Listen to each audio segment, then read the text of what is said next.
Chapter 4. The Djinn and the Grand Magus of Midnight. The shopkeeper gasped.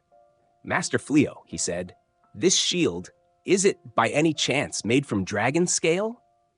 "Where in the world did you get this?" Fleo smiled. "You have a good eye, sir," he said, "although I'm afraid I'll have to keep my channels for goods like this a secret." The shopkeeper glanced between the shield and Fleo's smiling face before leaning in close to Fleo's ear to whisper, so the adventurers patronizing his shop wouldn't hear. "I'll buy this at your asking price," he said, "but I need you to promise me that if you get your hands on any more dragon scale gear, you'll bring it to me. Please." He quietly handed Fleo a bag stuffed full of gold coins. "Of course," said Fleo, calmly taking the bag. "Pleasure doing business with you." In the western part of the magical kingdom of Klyrode lay the city of Hotau, the capital of trade. Many demi-humans made their homes here in this busy city, trafficked by countless merchants and adventurers. It was every bit unlike the town surrounding Klyrode Castle. Fleo left the equipment shop and purchased some food and sundries before leaving the city. A little ways out of town, he walked into his house. "My husband!" cried Rise, dashing forward and wrapping her arms tightly around him. "Welcome home." She pressed her lips to his. "Glad to be home," he said after they pulled away from their lingering kiss. He gave her a gentle smile as he embraced her once again. On the day Fleo had cast teleportation and vanished before the Golden-Haired Hero's eyes, he had come here to Hotau, where he had been living ever since. Between Fleo's restitution from the magical kingdom of Klyrode for their botched summoning and the reward money for the party's relentless monster hunts, they had enough funds to live comfortably for the rest of their lives. There was no need to work, but Fleo was, after all, a former merchant. He was happiest when he was busy with something, and had been thinking of taking up some kind of profession. At first, he considered life as an adventurer, but after his past experiences, he decided to give that up. The reason the Golden-Haired Hero had found him and forced him to leave, after all, came down to the fact that the Adventurers Association sent reports to the castle. Ultimately, Fleo decided to put his skills to use and create equipment and magic gems to sell to shops in the town. "That dragon-scale shield I made fetched a pretty good price," Fleo said happily as Rise started putting the groceries away. "You really can do anything, can't you, my love?" "Even I was taken aback when I saw the quality of that shield," said Reese, beaming at her husband. "Now come and relax a little. I'll make us a pot of tea." Fleo thanked her graciously and watched as she went back into the kitchen. Fleo had finally succeeded in disabling the setting on his bottomless bag that prevented him from placing the remains of living creatures inside, and had begun using it to store parts of the monsters he had previously slain. With hides, scales, claws, and bones as materials, he would use his free command over magic to shape them into equipment or other items to sell in town. Fleo was concerned that if he told people the truth about the provenance of his goods, people might begin to bother him with commissions or pester him about where he got his materials. So he made up his mind to tell everyone that they came into his hands through secret channels. Reese settled into her role as wife and spent her time doing housework every day. She had become quite adept at cooking and cleaning as well. Whenever she had a spare moment, she could be seen browsing through the knitting book she bought in town and practicing various patterns. It seemed that all of her test pieces were baby clothes. Balarasa would often go to the forest nearby, either to receive sword training from Fleo or to hunt. Monsters in this region were not as powerful as they were north of Klyrode Castle, and Balarasa was now strong enough to handle them on her own. When she wasn't in the forest, she would spend most of her time hard at work helping Rise keep the house spotless. Blossom devoted herself wholly to maintaining the garden that had been brought along with them.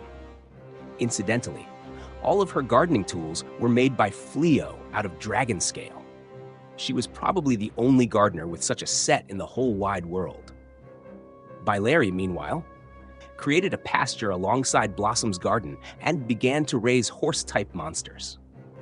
Baileri had always loved horses and was good enough at their care to be entrusted with the kingdom's war horses for a time.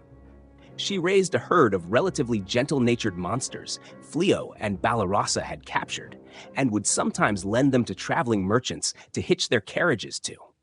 She earned a pretty decent amount this way. Bolano enrolled in the Hotao College of Magic as a member of the public. Rather than trying to learn from Fleo or Rise, whose magic was far above her level, she found it much more effective to take remedial courses on the basics of offensive magic. Fleo was worried that something as large as a pet psycho bear would stand out too much and used his magic to transform Saibe into a horned rabbit. Saibe spent its days running around the house on two legs, making cute snuffling noises. Saibe would often accompany Balirasa on her hunts, although it must be said that the rabbit brought down many more monsters than she did. And so, Fleo and his household settled easily into their peaceful new lives in Hotao. One day, Fleo and Rise had decided to go into town. They liked to visit the city once every few days to shop for groceries and eat out together. "Rice," said Fleo, "what would you like for lunch today?" "Let's see. Personally, I'm interested in that restaurant on the corner. I remember smelling something delicious from there the other day." "Sounds good to me. Shall we?" Reese nodded happily. She was holding on to Fleo's arm, trying to be moderate in her affections. They were in public, after all. Today, Balirasa was with them. She had an errand to do in town. As she walked beside them, she gazed at the pair with a slightly envious smile. "My lord, my lady, it's always splendid to see you so happy together. If only I had someone like that," she thought, turning her eyes upwards. "Ideally, they would be nobility, so that they could help me restore my family name." As her thoughts trailed off, she suddenly thought she caught a glimpse of Gol's face floating in the sky. "What? Oh! Of all people, why would I see the Dark One's face in the clouds?" She shook her head violently. "What's wrong, Balirasa? We're going to leave you behind at this rate," called Rise. "Ah, I'm sorry, my lady. I'm coming." Balirasa hurried after the husband and wife. Meanwhile, in the dungeons of Klyrode Castle... So this is the castle's sanctuary. The golden-haired hero looked up at the enormous entryway he had found deep under Klyrode Castle, the place where they hide their secret treasure. All around him, guards were lying defeated. The hero couldn't measure up to the Dark One or a high-tier monster, but he was still quite strong for a human. He had no trouble with opponents on the level of these guards. The golden-haired hero laughed loudly as he opened the door with the key he pilfered. "Now let's hurry up and use this treasure to defeat the Dark One. And once I've been properly acknowledged as the hero, I can go back to living the high life." He stepped inside, heading deep into the recesses of the sanctuary.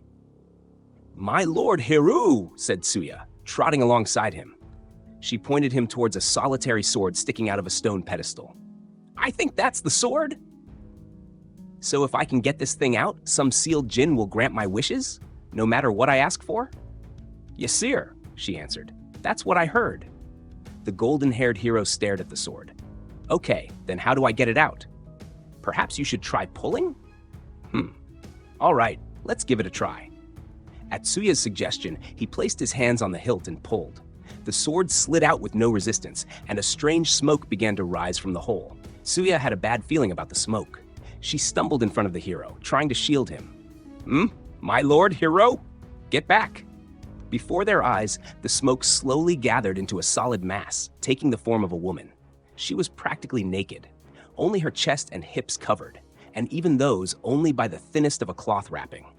But even more than the figure's eroticism, the hero and Tsuya were struck by a strange, chilly sensation that shook them to the bottom of their hearts. The woman opened her narrow eyes, regarding the two humans with an unreadable expression. She spoke without moving her mouth, her words projected directly into their minds. "I am Hiya," she said, "the djinn who commands the origin of light and darkness. Was it you who released me from the sealing sword?" "Yes," said the hero with as much force as he could muster. "Yes, that's us." Hiya slowly nodded her head. "Then, in my name, I shall grant you 3 wishes. Tell me what you desire." "And I can ask for anything? Anything at all. I am the djinn who commands the origin of light and darkness. In that case, my first wish is for you to strike Fleo from the face of the earth. He is a wicked man who shamed me by refusing to do as he was told.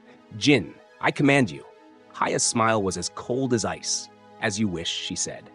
"And in exchange, the lives of every human in this castle are mine." She vanished, and jet-black collar-like rings appeared around their necks. "Wait, Come back! Ooh, what's with this collar?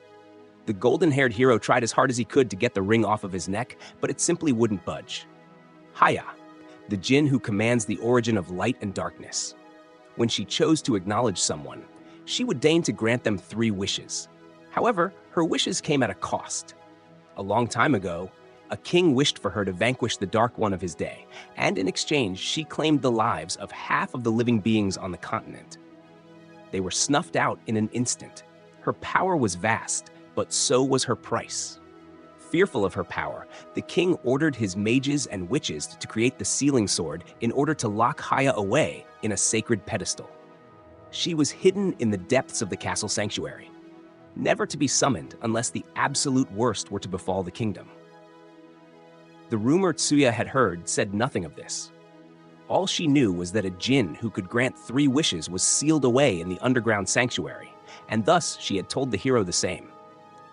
His wishes were going to be, first, to destroy Fleo, who had humiliated him, second, to destroy the Dark One and his minions, and third, to be made the king of his own country. The collars were known as the Collars of Sacrifice. When Haya successfully granted a wish, they would sever the neck of their wearer. At that moment, a ring had appeared around the neck of everyone in the castle, from the princess to the commoners. Klyrode Castle, throne room. No! This is the Collar of Sacrifice. The princess sprung to her feet, looking at the collar around her neck with despair in her eyes. Has someone released the djinn? What careless wish could they have made? She turned to her guards. Send the guards and knights to the underground sanctuary. Capture the person who did this at once. At her words, the guards saluted and rushed down the hallway. The princess anxiously touched her fingers to the collar around her neck. We need to be quick, but there's more than just the djinn hidden down there. Hotao City, Fleo, Rise, and Balirasa were in high spirits as they finished eating and went outside. I believe I chose an excellent restaurant, did I not? Said Rise cheerfully. You did, said Fleo. We'll have to go there again. Balirasa smiled. Your judgment is enviable as always, my lady. That was truly delicious. While the 3 were chatting, a woman walked up to them. Haya, she spoke directly into their minds. My name is Haya, she began. You are the one called Fleo? I am, said Fleo, his cheerful smile cooling slightly. Then perish. Haya swung her right arm downwards with unbelievable speed. Rise, however, jumped in front of her husband, not hesitating for a second. My lord, watch out, she cried as she crossed both her arms in a guard to block Haya's strike. Haya's arm sliced effortlessly through Rice's guard, slicing a diagonal wound throughout her entire body. Her fresh blood sprayed into the air. She crumbled to the ground. Run, she said. Run, my. And then she said no more. Lady Rice, Balarasa screamed as she ran forward. You fiend, how dare you? But then a strange voice rang out, echoing through the whole street. Rewinding time. Huh? Rise was sure her body had been cut in half. But here she was, perfectly intact, and there was Haya, still where she had been standing before she attacked. You reversed time. Perhaps you are underestimating me. Haya did not seem particularly surprised at the situation, only eyeing Fleo with her icy smile. Fleo strode towards her with his eyes narrowed, his mouth slightly open. As a reward for your defiance, I will tell you something. I am Hia, the djinn who commands the origin of light and darkness. I have achieved the utmost pinnacle of the magic of light, as well as the magic of darkness. Your spells will not. As she was speaking, Fleo's fist struck her on the jaw. With absolutely no wind up, he unleashed a devastating uppercut, launching her into the sky. She flew absurdly high before plummeting back towards the earth. You, who do you think I am? She sputtered as she pulled herself to her feet, holding her hand to her injured jaw. I am the djinn who commands the origin. This time, Fleo kicked her square in the face, sending her flying backwards. He leapt after her, flying through the air with incredible speed, and struck her in midair with both feet, hitting her into the ground with enough force to leave an enormous crater. I am the djinn who... Fleo seized the fallen djinn by the hair and pulled her to her feet, where he struck her with a headbutt. I am the djinn. Enough of that nonsense. Fleo glared at Haya. Her hair was in tatters, and her forehead had been violently split open by his headbutt. Viridescent blood ran down her face. Haya, The djinn who commands the origin of light and darkness had, as she said, ultimate control over light and darkness magic. There was no spell in the world that could pierce her defenses. Of course, she also employed a number of defensive magic spells against physical attacks. They were active now, but with Fleo's skills, which were so far above the limit they could only be displayed with that strange symbol, he was able to strike through her shields entirely, dealing damage directly to her body. "You hurt my wife," he said, kneeing her in the solar plexus. "I'm not going to be satisfied until I make you suffer." He spoke with uncharacteristic harshness as he lay into her as if she were a rag doll, glaring with a look of absolute rage. As Hia's vision dimmed, for the first time in her life, she understood the meaning of fear. In fact, she was terrified. She could feel her whole body going numb. "I'm still not satisfied," said Fleo as he swung his arm. Hia spoke, for once not using telepathy, but speaking with her voice. I'm sorry," she pleaded. Please forgive me." Fleo's fists sunk into her face. Fleo's house, several hours later. "What happened to her?" Blossom stared dumbstruck at the woman in Fleo's arms. She was horribly beaten up, in an entirely miserable state. "I went a bit overboard in a fight, so I thought I should probably heal her up," said Fleo, tossing Hia onto the living room floor and plopping down heavily in one of the chairs. Rise kept clinging tightly to him without letting go, her face flushed and her breathing ragged. It was plain as day that she was worked up. Rise had been deeply moved. Seeing her cool-headed husband explode with rage against someone who would harm her, his wife, was too much for her. It was like she could no longer keep her love from bursting out of her chest. "Oh, my love, I'm so happy you would do that for me. I'm such a lucky girl." Still cuddled close to him, no longer able to bear the intensity of her emotions, she began to strip. "Hey, wait, not here! There are people here," said Fleo, taking her in his arms. Without missing a beat, she wrapped her arms around his neck and kissed him greedily on the lips. The two kissed passionately as Fleo carried her up the stairs to their bedroom. They left Haya, forgotten and beaten ragged on the living room floor, while Balirasa, Blossom, Baileri, and Belano stood around awkwardly, red from having witnessed the couple's passionate lovemaking. Saib the Horned Rabbit hopped into the room and regarded poor Haya with a curious expression.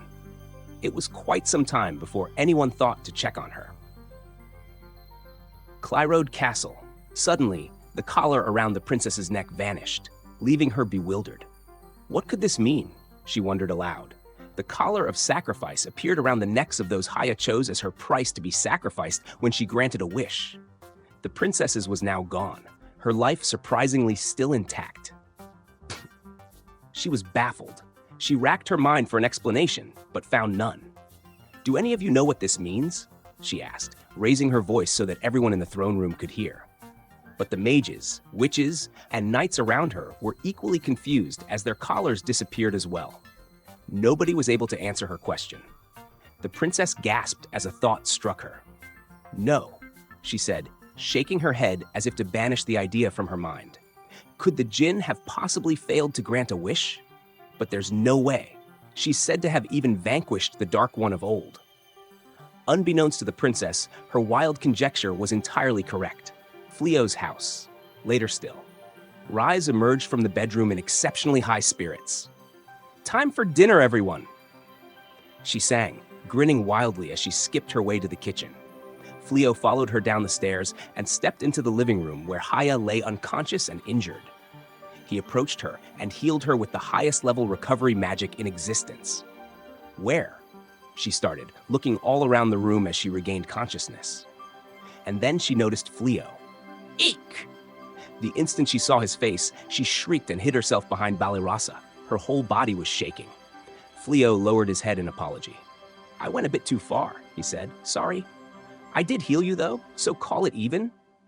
Raising his head, he extended his arm to her in a gesture of goodwill, hoping to salvage this relationship that had started off on the wrong foot.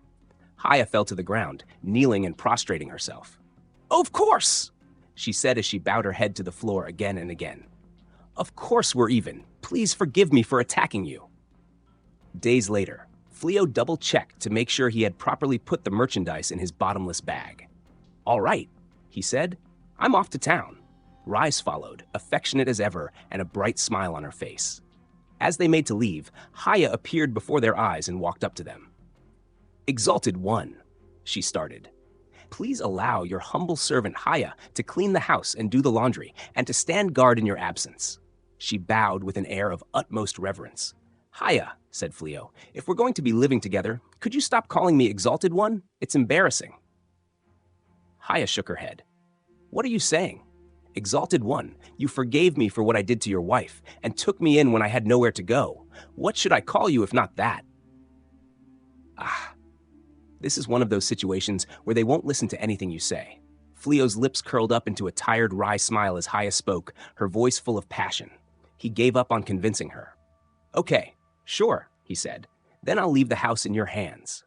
"As you wish. Travel safely, Exalted One, and your wife as well." Fleo and Rise left the house, leaving behind Haya, who was still bent over in a deep bow. "Is this really going to work out, my love?" said Rice once they were out of earshot. She sounded uneasy.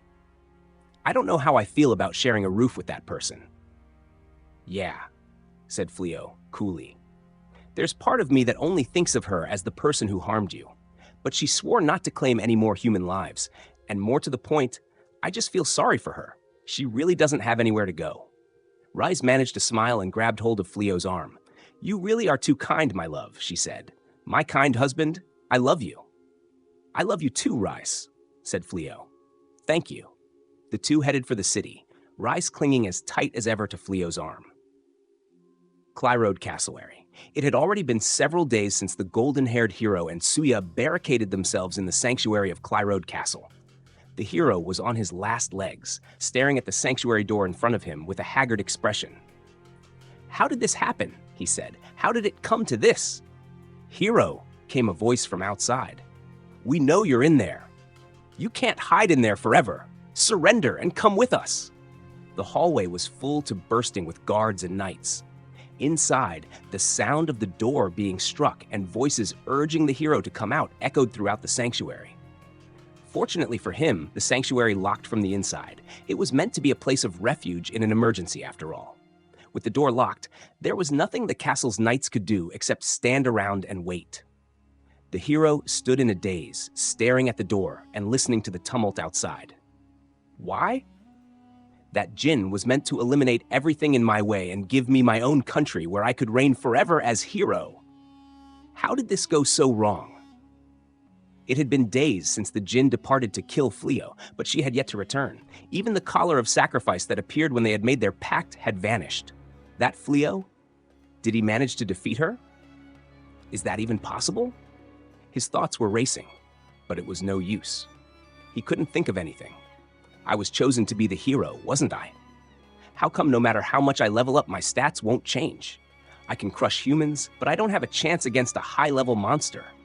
There's no way I could defeat the Dark One. He covered his face with both hands. My lord hero. Tsuya drew close to him, a worried look in her eyes. "And those people from the castle," he continued. "Why didn't they tell me about the Jinn? It's because they didn't explain things properly that I ended up in this situation. It's all their fault. They're to blame. I didn't do anything wrong. I'm not in the wrong here." He turned his head up, looking to the heavens. "This is your fault," he said in a low voice that felt like it was coming forth from hell itself. "It's your fault for not making me strong enough." Just then, a dark voice entered his mind. "Do you desire power?" "Who is that?" he asked. "Who are you?" "Does it matter who I am? If power is what you seek, I can give it to you." You'll make me stronger?" "I will. I will make you the strongest thing alive." "And what will it cost?" "Oh, it won't cost you a thing. All I ask is that you raise this castle and stamp out the royal line. You can do what you like after that." "All right," said the hero. "I'll do what you ask. Just give me power." "Ha ha ha," the voice laughed. "Then our contract is sealed. And now I will finally have the strength I need." The hero began laughing maniacally. "Mwaha! Mwaha-ha-ha! Lord Hero?" All Tsuya had heard was the hero muttering to himself until he suddenly burst into laughter. But now, there was a voice entering her mind as well. A fine offering. "I believe I will take this body for myself." "What?" Tsuya panicked, but only for a second before her mind went black. Her thoughts vanished. She went limp, her head drooping, but in a second she raised it up again. How many centuries has it been since I lived in a body? The dark consciousness that had possessed Tsuya's body twisted her lips into a sneer and faced the golden-haired hero. That being said, these clothes aren't exactly my style. She examined the outfit Tsuya had been wearing, a dress that exposed rather a lot of her body. Screwing up her face, she snapped her fingers. Tsuya's dress turned to smoke and transformed itself into a black bodysuit with an attached miniskirt and a black cape. Yeah, she nodded. This'll do. Now, she said, turning her attention back to the hero. Oh, golden-haired hero, by the power of my black arts, let's give you a more fitting form, shall we? The hero screamed, but his voice already sounded more like a monster roaring as his body began to change. He grew and grew to enormous size, golden fur covering his face. From his right and left hands, he sprouted giant claws. He had the head of an evil-looking ram, the body of a bear, and the tail of a serpent. There were great curved talons on his hands and feet. He was, in all senses, a monster. The thing in Tsuya's body cackled evilly as she glanced at the hero beast behind her. Then let's be off, my darling monster hero. We must punish the fools of this castle for locking me away. They will taste the wrath of the Grand Magus of Midnight, Damalas the apricot. Klyrode Castle, throne room. The princess was struck silent when she heard the news. And now, Damalas is back? Damalas the apricot, the Grand Magus of Midnight. Long ago, she had reigned as the strongest magic user in the magical kingdom of Klyrode. But in her quest for power, she fell to the temptations of a demon and turned to the black magic of the forbidden book of the underworld. In doing so, she was lost to the darkness. She went wild, drunk on demonic power. But at the cost of many lives, the mages of Klyrode Castle were able to rob her of her body and seal her consciousness inside a gem. The gem was hidden in the deepest part of the castle sanctuary. But how could that be? How could she have broken the seal? The princess touched her hand to her lips, deep in thought. Perhaps its power was weakened from the energy backlash when the djinn was released. Your Highness, said an aide, we need to evacuate immediately. Damalas is coming this way. She means to destroy the castle. The princess was unwilling. I won't run away. Assemble our armies at once, and... We can't. Most of our knights are stationed at our fortresses in case the Dark Army attacks. There are almost none left in the castle itself. And most of our mages are still bedridden with magic exhaustion from casting purification. At present, we have nothing in the castle with which to resist Damalas. The color drained from the princess's face at those words. Your Highness, said a guard, let us retreat for the time being. We can attempt to gather our forces from the field after and see if we have any means to strike her down. She thought it over for a second and nodded. All right, she said, and rose to her feet. She departed from the throne room, protected by an impromptu escort. Some time later. Where are we? The princess muttered, glancing around uneasily. She had escaped the castle along with a number of knights and mages. Fortunately, there were some who had recovered enough magic power to cast teleportation. We are outside the city of Hotau, west of Klyrode Castle, said a mage. Hopefully evacuating here will buy us some time. The princess looked at her surroundings again as she listened. I'm very sorry, Your Highness. If we had more magic power, we could have taken you further from the castle. The mages bowed. They all looked rather pale and sickly. Casting teleportation had been a dicey prospect in itself. There's no need for apologies, the princess said. That you were able to take us this far is enough. Guards, prioritize the defense of the mages. Yes, Your Highness? The knights moved as one to cover the magic users. The princess continued, we should enter the city proper. We are far too visible in the open. Her entourage wasted no time. The group took off at a run for the checkpoint at the city gates. But it was too late. Found you. The princess could feel the dark consciousness in her mind as the words entered her brain directly. Not one of you is going to escape me. A black gash opened in the sky, the golden-haired hero in all his monstrous glory visible inside. Damalas, in Tsuya's body, was riding on his back, arms folded contemptuously as she looked down on the princess and her guards. She laughed cruelly. Wah! Now, surrender your lives to me, all of you. The guards and princess could only watch in fear as the hero began to tear his way out of the rift in the sky, abject despair on their faces. Suddenly, the black gash closed with a snap. "Who dares?" said Damalas, and then she was gone. At the same time, the princess heard a voice coming from behind her. She turned to look and saw a man, accompanied by a woman affectionately clinging to him. "So, Rise, got any preferences for where we eat today once I'm done with business?" said the man. "Not especially," said the woman. "I would be happy to eat anywhere you choose, my love." The pair, Fleo and Rise, continued happily chatting as they headed towards the city gates. On their way, they passed the princess's entourage, who were still standing dumbfounded.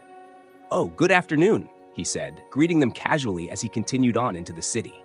Inside Klyrode Castle. How? What even happened? Damalas sat where she had landed, undignified and on her butt.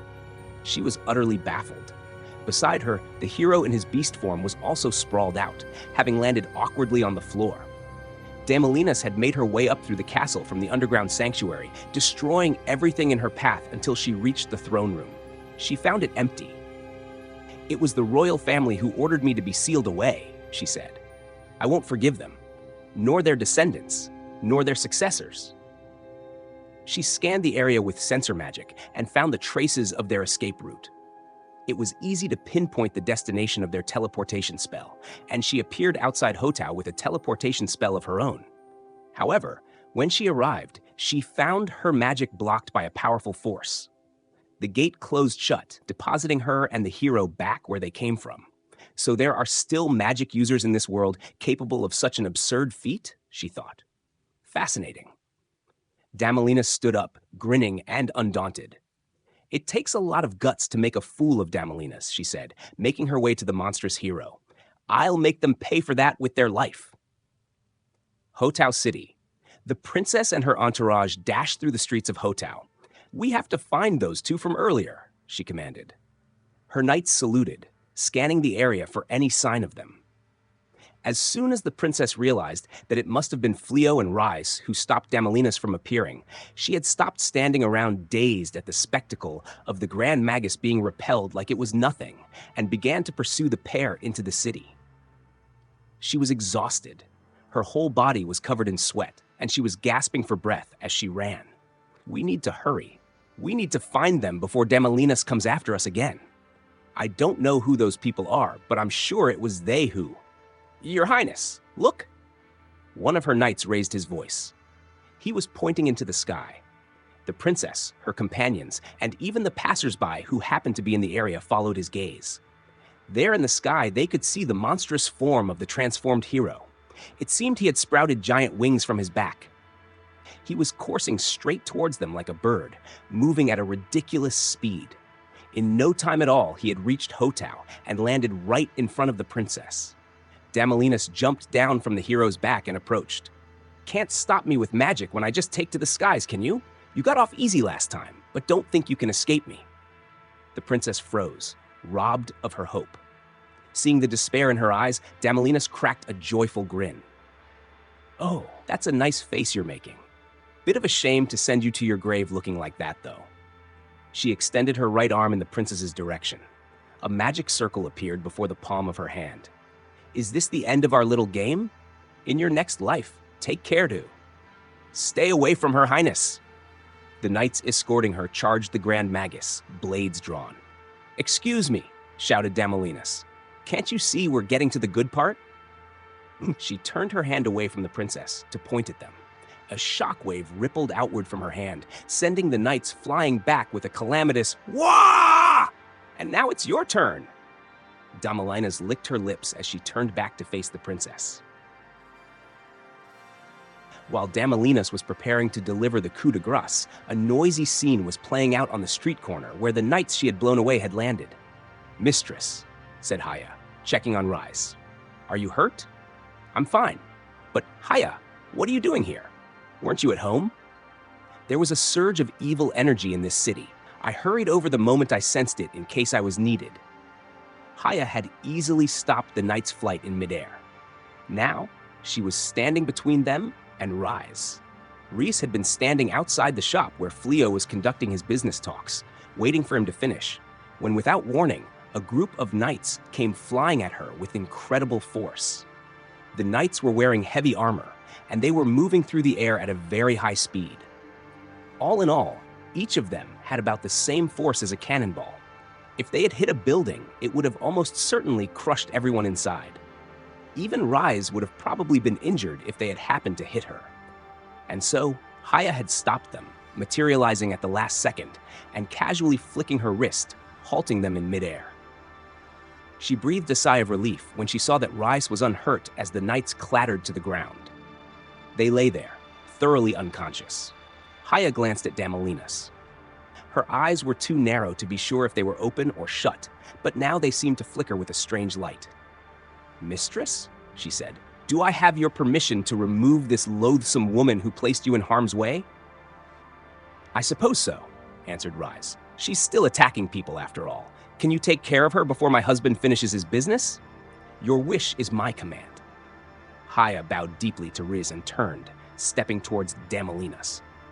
Once again, Damalas found herself interrupted as she prepared to attack the princess. "And who might you be?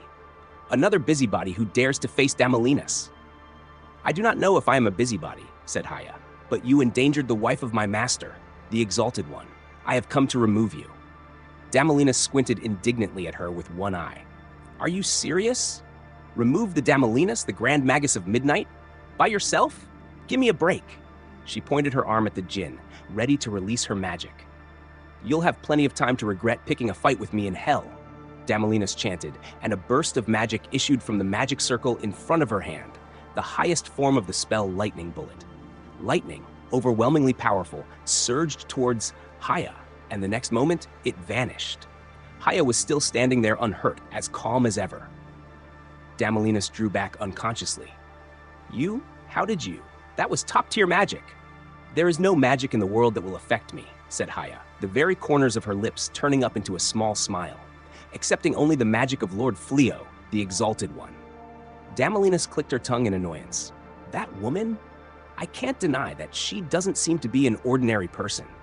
Claiming immunity to spells must be a bluff, but she did counter my black magic." "Then how about this?" she said as the hero beast roared and dove at Haya. "Ah," said Haya, with an air of impassive exasperation. "Your magic fails, so you resort to might. How dull." "Humph, don't think that's all I have up my sleeve," said Damalas. An array of fire-lance spells appeared all around the hero, flying murderously towards Haya as the hero bore down from the sky. "It's a little harder to deal with might and magic together, isn't it?" She laughed loudly, sure of her victory. But Haya just continued to stare blankly back at her. "Can we be done with this foolishness?" she said. She raised her hand, facing her palm towards the hero and the fire flying towards her. A powerful cyclone rose from the ground, swallowing up the hero as the fire lances simply vanished. The hero was sent flying, then landed in a heap behind Damalas. "What?" Damalas was aghast. She began to tremble fearfully as she looked at Hia. "Who? What are you?" "My name is Hia," she said, bowing politely. "I am the djinn who commands the origin of light and darkness, servant of Lord Fleo, the Exalted One." At that name, the color drained from Damalas' face. "I know of her. She's the legendary djinn, the supreme master of all light and darkness magic. They say that no spells a human can cast will work on her." She shook her head violently. No. It can't be. It just can't. Even if it's true, I am the one who has transcended the limits of human reason. I am the Grand Magus of Midnight. I am Damalas. I will not be defeated." She raised her voice to a shout as she sent a dark aura out from both her arms. It enveloped the fallen hero and seemed to absorb into his body. The hero's monstrous form was already enormous, but he started to grow larger and larger as he stood back on his feet, roaring so violently that it seemed to shake the heavens. Deep in the bowels of this planet, there existed an abyss known as the Dark World. Damalas now drew on its power, forcibly claiming it for herself and pouring it into the hero's transformed body. "Perhaps, Jinn, you are a being beyond humankind, but I have gone beyond human wisdom. I will show you why I am permitted to bear the title Grand Magus of Midnight." With her beast behind her, Damalas cackled. But Haya remained unaffected, her expression unchanged. Humans have a lot to say when they're terrified, it seems, she said, spreading both arms wide. That being said, you are a little tougher than most.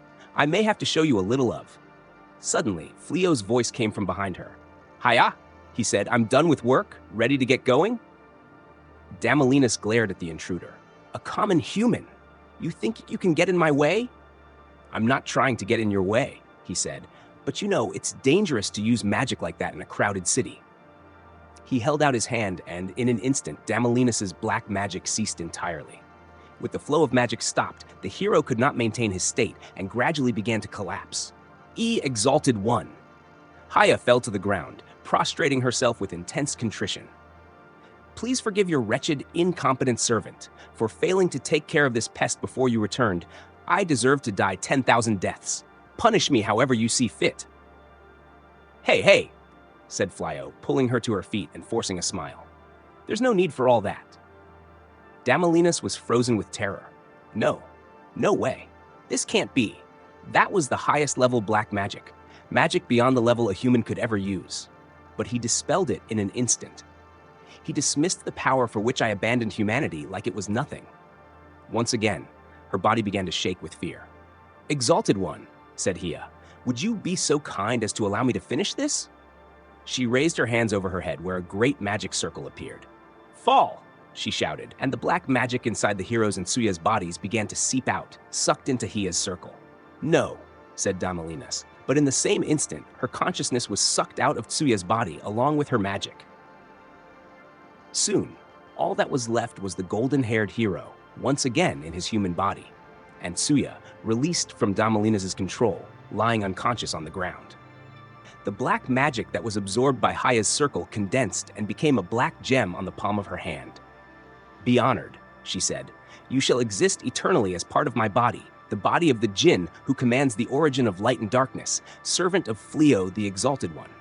She swallowed the gem whole. Are you done, Haya? Asked Rice. Haya turned to face her, smiling gently. Yes, mistress, she said. I am truly sorry to have kept you and the Exalted One waiting. Fleo nodded. Okay, he said. Then let's see to the injured people and broken buildings, and then get going. He headed towards a group of people who had been injured in the fight. The princess had been standing there the whole time, watching the scene unfold like it was a play. Indeed, she had almost forgotten that what was happening before her eyes was real. Everything happened so fast that she couldn't keep up with it. But when Fleo left her line of sight, she snapped out of her daze. Well, first of all, arrest the hero, and then we must follow those people. At her words, the knights, who had been healed by Fleo, placed Tsuya and the hero, still unconscious, under arrest. One of the knights found Fleo and his companions having a meal at a restaurant in the city and reported back to the princess, who instantly came running. I thank you from the bottom of my heart, she said, bowing deeply, for saving our kingdom from peril. I would like to acknowledge you as the true hero and invite you to the castle. She bowed once more. Your Highness, it's really not such a big deal, said Fleo, turning to face her. But I'm sorry. I don't think I have what it takes to be a hero. Besides, my current lifestyle suits me much better. He put an arm around Rise's shoulder, pulling her in gently.